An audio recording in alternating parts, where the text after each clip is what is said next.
Hi, ഇന്നത്തെ നമ്മുടെ recipe എന്ന് പറയുന്നത് നല്ലൊരു അടിപൊളി സ്നാക്സിൻ്റെ റെസിപ്പിയാണ്. അപ്പോൾ നമുക്ക് ഇഫ്താറിന് വൈകുന്നേരങ്ങളിൽ കുഴയ്ക്കും പരത്തും ഒന്നും ചെയ്യാണ്ട് ഈസി ആയിട്ട് നല്ല ടേസ്റ്റി ആയിട്ട് ചെയ്തെടുക്കാൻ വേണ്ടിയിട്ട് പറ്റിയ നല്ലൊരു സ്നാക്സിൻ്റെ റെസിപ്പിയാണ്. അപ്പോൾ വീട്ടിലേക്ക് പോവാം, വീട്ടിലെല്ലാവരും കണ്ടു നോക്കാം. ഇനിയിപ്പോൾ ചിക്കൻ്റെ എല്ലില്ലാത്ത കുറച്ച് പീസസ് എടുത്തിട്ടുണ്ട്. അതിലേക്ക് ഉപ്പ്, മഞ്ഞൾപ്പൊടി, മുളക് പൊടി, കുറച്ച് കോൺഫ്ലവർ എല്ലാം കൂടി മിക്സ് ആക്കിയിട്ട് ഒരു 5 മിനിറ്റ് വെച്ചിട്ടുള്ളതാണ്. അപ്പോൾ അത് നമുക്ക് ചൂടായ ഫ്രൈ പാനിലേക്ക് വെളിച്ചെണ്ണ ഒഴിച്ചെടുത്തിട്ട് ഇട്ട് കൊടുത്തിട്ടുണ്ട്. ഇനിയിപ്പോൾ നമുക്ക് ഇതൊന്ന് ഫ്രൈ ആക്കിയിട്ട് എടുക്കണം. അപ്പോൾ നമുക്കിതൊന്ന് മൂടി വെച്ച് കൊടുക്കാം. അങ്ങനെ ആകുമ്പോൾ വേഗത്തിലൊന്ന് ഫ്രൈ ആയിട്ട് കിട്ടിക്കോളും. ഇനിയിപ്പോൾ ഇതാ ഞാനിതൊന്ന് മിക്സ് ആക്കി കൊടുക്കുന്നുണ്ട്. അപ്പോൾ ഈ ഒരു ചിക്കന് നമുക്കൊരു പകുതി വേവായിട്ട് കിട്ടിയിട്ടുണ്ട്. ജസ്റ്റ് ഒന്നുകൂടി ഞാനൊന്ന് മൂടി വെച്ചിട്ടുണ്ടായിരുന്നു. ഇപ്പോൾ ഇതാ നമ്മുടെ ചിക്കനൊക്കെ നന്നായിട്ട് ഫ്രൈ ആയിട്ടുണ്ട്. അപ്പോൾ അതൊന്ന് ഈ ഒരു പാത്രത്തിൽ നിന്നും എടുത്ത് മാറ്റുകയാണ്. ഇനിയിപ്പോൾ അതേ പാനിലേക്ക് തന്നെ ഞാൻ കുറച്ച് കാബേജ്, കുറച്ച് ക്യാപ്സിക്കം, കുറച്ച് ക്യാരറ്റ് ഗ്രേറ്റ് ചെയ്തിട്ട് എടുത്തിട്ടുള്ളതാണ്. അതുപോലെ തന്നെ ഒരു സവാള എല്ലാം കട്ടില്ലാതെ കനം കുറച്ച് അരിഞ്ഞെടുത്തിട്ടുള്ളതാണ്. അത് മൊത്തത്തിലായിട്ട് ഒന്നിച്ച് തന്നെ നമുക്കൊരു പാനിലേക്ക് ഇട്ട് കൊടുക്കാവുന്നതാണ്. അതിൻ്റെ ശേഷം നമുക്കിതിലേക്ക് ആവശ്യത്തിനുള്ള ഉപ്പ് കൂടി ഒന്ന് ചേർത്ത് കൊടുത്തിട്ട് ഒരു നന്നായിട്ടൊന്ന് മിക്സ് ആക്കി കൊടുക്കുക. ഇനിയിപ്പോൾ ഞാനിതൊന്ന് മൂടി വെക്കുന്നുണ്ട്. ഈ ഒരു വെജിറ്റബിൾസ് നമുക്ക് പകുതി ഒന്ന് പോവായിട്ട് കിട്ടിയാൽ മാത്രം മതി. ഇനിയിപ്പോൾ ഈ ഒരു ടൈമിൽ നമുക്ക് ചിക്കന് മിക്സഡ് ചെറിയ ജാറിലിട്ടിട്ട് ഒന്ന് ക്രഷ് ചെയ്തിട്ട് എടുക്കാം. ഇനിയിപ്പോൾ ഇതിലേക്ക് ഒരു 1/4 ടീസ്പൂൺ മഞ്ഞൾപ്പൊടിയും 1/4 ടീസ്പൂൺ ഗരം മസാല പൗഡറും 1/2 ടീസ്പൂൺ മുളക് പൊടിയും 1/2 ടീസ്പൂൺ ഇഞ്ചിയുടെയും വെളുത്തുള്ളിയുടെയും പേസ്റ്റ് കൂടി ചേർത്ത് എന്നിട്ട് നമുക്കിത് നന്നായിട്ട് ഒന്ന് മിക്സ് ആക്കിയിട്ട് എടുക്കാം. ഇതിൻ്റെ പച്ചമണം ഒന്ന് മാറി കിട്ടും വരെ ഒന്ന് മിക്സ് ആക്കി കൊടുക്കുക. ഇനിയിപ്പോൾ ഞാനിതിലേക്ക് 1 ടേബിൾ സ്പൂൺ ഒറിഗാനോ ചേർത്ത് കൊടുക്കുന്നുണ്ട്. അതുപോലെ തന്നെ 1 ടേബിൾ സ്പൂണ് കസൂരി മേത്തി കൂടി ചേർത്ത് കൊടുക്കുന്നുണ്ട്. ഇനിയിപ്പോൾ കുറച്ച് മല്ലിയുടെ ഇല കൂടി ചേർത്ത് കൊടുക്കാം. നന്നായിട്ട് നമുക്ക് ഇതൊന്ന് മിക്സ് ആക്കിയിട്ട് എടുക്കാം. അതിൻ്റെ ശേഷം നമ്മൾ ക്രഷ് ചെയ്ത് വെച്ചിട്ടുള്ള ആ ചിക്കൻ കൂടി ഇതിലേക്കൊന്ന് ചേർത്ത് കൊടുത്താൽ നമ്മുടെ ഫില്ലിംഗ് ഇവിടെ റെഡി ആയിട്ടുണ്ട്. നന്നായിട്ട് ഒന്ന് മിക്സ് ആക്കി കൊടുക്കാം. അതിൻ്റെ ശേഷം നമുക്ക് ഗ്യാസ് ഒന്ന് ഓഫ് ചെയ്തിട്ട് ഈ ഒരു ഫില്ലിങ് ഒന്ന് ചൂടാറാൻ വേണ്ടിയിട്ട് ഒന്ന് മാറ്റി വെക്കണം. അതിൻ്റെ ഒരു മിക്സിയുടെ ജാറിലേക്ക് 1 കപ്പ് മൈദ ചേർത്ത് കൊടുക്കുന്നുണ്ട്. ഒപ്പം തന്നെ 1/2 കപ്പ് മൈദ കൂടി ചേർത്ത് കൊടുക്കാം. മൊത്തത്തിൽ 1.5 കപ്പ് മൈദ ചേർക്കുന്നുണ്ട്. 1 കപ്പ് വെള്ളം ഒഴിച്ചെടുക്കുകയാണ്. 2 കോഴിമുട്ട പൊട്ടിച്ചിട്ട് അതുകൂടി ഒഴിച്ചെടുക്കുന്നുണ്ട്. ഇതിലേക്ക് ആവശ്യത്തിനുള്ള ഉപ്പ് കൂടി ചേർത്ത് കൊടുക്കാം. എന്നിട്ട് നമുക്കിത് നല്ല ഫൈൻ പേസ്റ്റ് ആക്കിയിട്ട് ഒന്ന് അരച്ചെടുക്കാം. ഇത് നന്നായിട്ട് അരച്ചെടുത്തിട്ടുണ്ട്. ഭയങ്കര തിക്കായിട്ടാണ് ഇരിക്കുന്നത് കേട്ടോ. 1/2 കപ്പ് വെള്ളം കൂടി ഒഴിച്ചിട്ട് ഒന്നുകൂടി ഞാനൊന്ന് അരച്ചെടുത്തിട്ടുണ്ടായിരുന്നു കേട്ടോ. അപ്പോൾ അതാ ഈ ഒരു പരുവത്തിൽ നമുക്കിത് വേണ്ടത്. ഒരു ബൗളിലേക്ക് ഒഴിച്ചെടുത്തിട്ടുണ്ട്. അപ്പോൾ ഈ ഒരു കട്ടിയിലാണ് നമുക്കിത് വേണ്ടത്. ഞാനൊരു പാൻ അടുപ്പത്ത് വെച്ചിട്ടുണ്ട്. ചെറുതായിട്ട് വേണം നമ്മളിതൊന്ന് ചൂടാക്കിയിട്ട് എടുക്കാൻ വേണ്ടിയിട്ട്. നന്നായിട്ട് ചൂടാൻ വേണ്ടിയിട്ട് കാത്തു നിൽക്കരുത്. ചെറുതായി ചൂടായാലും നമ്മൾ ഒരു കയ്യിൽ മാവ് ഇതിലേക്ക് ഒഴിച്ചു കൊടുക്കുക. എന്നിട്ട് ഈ ഒരു പാന് വെച്ചിട്ട് തന്നെ ഇതുപോലെ ഒന്ന് ചുറ്റിച്ചെടുത്താൽ മാത്രം മതി. എൻ്റെ സൈഡിൽ നിന്നും ഇതുപോലെ ഒന്ന് വിട്ട് വന്നാൽ നമുക്കിതാ ഇതുപോലെ ഒന്ന് മറിച്ചിട്ട് കൊടുക്കാവുന്നതാണ്. ഒരു പ്രാവശ്യം കൂടി നമുക്കിതൊന്ന് മറിച്ചിട്ട് കൊടുത്താൽ നമുക്ക് ഈ ഒരു പത്തിരി ഒന്ന് റെഡിയായിട്ട് കിട്ടിക്കോളും. ഇനിയിപ്പോൾ ഇതാ നമുക്കിതൊരു പ്ലേറ്റിലേക്ക് മാറ്റി കൊടുക്കാം.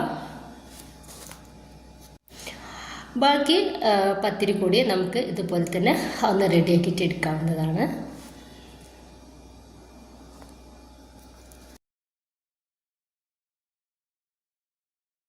ഇനിയിപ്പോൾ എല്ലാ പത്തിരി ഞാൻ ഇതുപോലെ ഒന്ന് റെഡിയാക്കിയിട്ട് എടുത്തിട്ടുണ്ട്. ഇനിയിപ്പോൾ അതിൽ നിന്ന് ഒരു പത്തിരി എടുത്തിട്ട് ഞാനിതാ കുറച്ച് മൈദ മാവ് കുറച്ച് വെള്ളത്തിലൊന്ന് മിക്സ് ആക്കിയിട്ട് എടുത്തിട്ടുണ്ട്. അതിതുപോലെ ഒരു ബ്രഷ് വെച്ചിട്ടോ കൈ വെച്ചിട്ടോ എല്ലാ സൈഡിലും നമുക്ക് ഇതുപോലെ ഒരു മൈദ മാവ് ആക്കി കൊടുക്കാവുന്നതാണ്.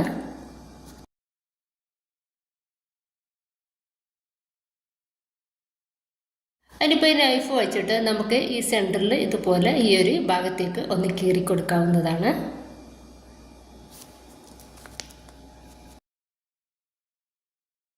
ഇനിയിപ്പോൾ ഇതാ ഈ ഒരു സൈഡിലായിട്ട് ഞാനിതാ ഒരു 2.5 ടേബിൾ സ്പൂണോളം ഫില്ലിങ് നിറച്ച് കൊടുക്കുന്നുണ്ട്. ഇനിയിപ്പോൾ നമുക്ക് ടീസ്പൂൺ വെച്ചിട്ട് ഇത് നന്നായിട്ട് തന്നെ ഒന്ന് റെഡിയാക്കി കൊടുക്കാം. ഒന്ന് അമർത്തി കൊടുക്കട്ടോ. ഇനിയിപ്പോൾ ഞാൻ ചീസാണ് എടുത്തിട്ടുള്ളത്. അപ്പോൾ ഇതുപോലെ ചീസ് ഞാൻ 3 കഷ്ണങ്ങളാക്കിയിട്ട് എടുക്കുന്നുണ്ട്.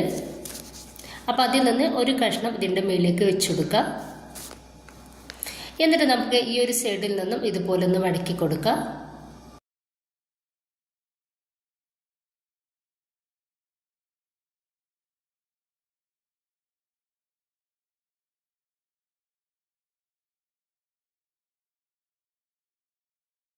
ഈ വീഡിയോയിൽ കാണുന്ന പോലെ നമുക്ക് ചെയ്തെടുക്കാം. വീണ്ടും ഞാനൊന്ന് മടക്കി കൊടുത്തിട്ടുണ്ട്. ഇനിയിപ്പോൾ ഈ ഒരു സൈഡിലേക്കായിട്ട് വീണ്ടും മടക്കി കൊടുക്കുക. പിന്നെ ഈ ഒരു സൈഡിൽ നിന്ന് വേണം നമ്മൾ മടക്കി കൊടുക്കാൻ വേണ്ടിയിട്ട്. അപ്പോൾ ഇതുപോലെ റെഡിയാക്കി എടുത്ത ഒരു സമയത്ത് ഇവിടെ നിന്ന് വിട്ട് വന്നിട്ടുണ്ട് കേട്ടോ. അവിടെ നമുക്ക് കുറച്ചുകൂടി മൈദമാവ് കുറച്ചധികം തന്നെ തേച്ചെടുക്കുക.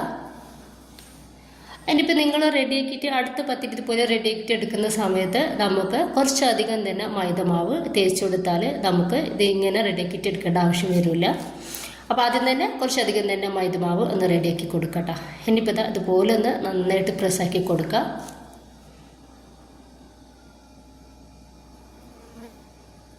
ഇപ്പോൾ ഇതുപോലെ ഇതൊന്ന് റെഡിയാക്കിയിട്ട് എടുത്തിട്ടുണ്ട്. ബാക്കി കൂടി ഇതുപോലെ തന്നെ നമുക്കൊന്ന് ചെയ്തെടുക്കാവുന്നതാണ്.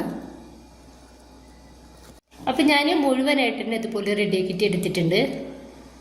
7 എണ്ണമാണ് ഞാൻ റെഡിയാക്കിയിട്ട് എടുത്തിട്ടുള്ളത് കേട്ടോ. അപ്പോൾ ഇത് നമുക്ക് അത്യാവശ്യം നന്നായിട്ട് ഹെവി ആയിട്ട് തന്നെ ഒന്ന് കഴിക്കാൻ വേണ്ടിയിട്ടുണ്ടാവും.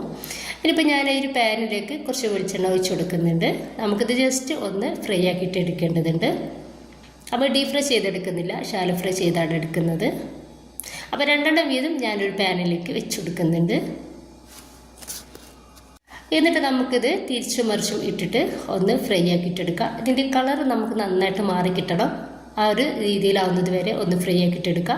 2-3-4 പ്രാവശ്യം നമുക്കിതിങ്ങനെ തിരിച്ചും മറിച്ചും അത് ഇട്ടെടുത്താൽ മാത്രം മതി. നമുക്കിത് വേവാത്തൊരു പ്രശ്നം വരുന്നേ ഇല്ല. ഇനിയിപ്പോൾ ഇങ്ങനെ ഫ്രൈ ആക്കാണ്ട് കഴിക്കാനും സൂപ്പർ ടേസ്റ്റ് തന്നെയാണ് കേട്ടോ. ഫ്രൈ ആക്കിയാൽ അതുകൊണ്ട് ഭംഗി ഉണ്ടാവും, കാണാൻ കഴിക്കാനും ഒന്നുകൂടി ടേസ്റ്റ് ഉണ്ടാവും. അപ്പോൾ അതിന് വേണ്ടിയിട്ടാണ് ഇങ്ങനെ ചെയ്തെടുക്കുന്നത്. സൈഡൊക്കെ നമ്മൾ ഇതുപോലെ ഒന്ന് പിടിച്ചിട്ട് ഒന്ന് ഫ്രൈ ആക്കി കൊടുക്കുക. സൈഡിലൊക്കെ ഒന്ന് ഫ്രൈ ആക്കാനുണ്ടാവും. അപ്പോൾ അത് ഈ ഒരു ടൈമിൽ നമുക്കിതൊന്ന് ഫ്രൈ ആയിട്ടുണ്ട്. അതിനിപ്പോൾ ഇത് പാനിൽ നിന്നും ഒന്ന് എടുത്തു മാറ്റാവുന്നതാണ്.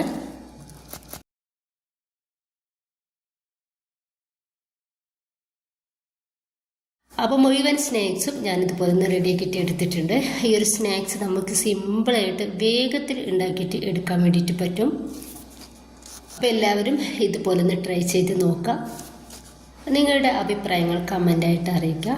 ഇഷ്ടമായിട്ടുണ്ടെങ്കിൽ ലൈക്കും ഷെയറും അതുപോലെ തന്നെ സബ്സ്ക്രൈബ് കൂടി ചെയ്യാൻ വേണ്ടിയിട്ട് മറന്നു പോകരുത്. ഇൻഷാ അല്ലാഹ്. Okay, by.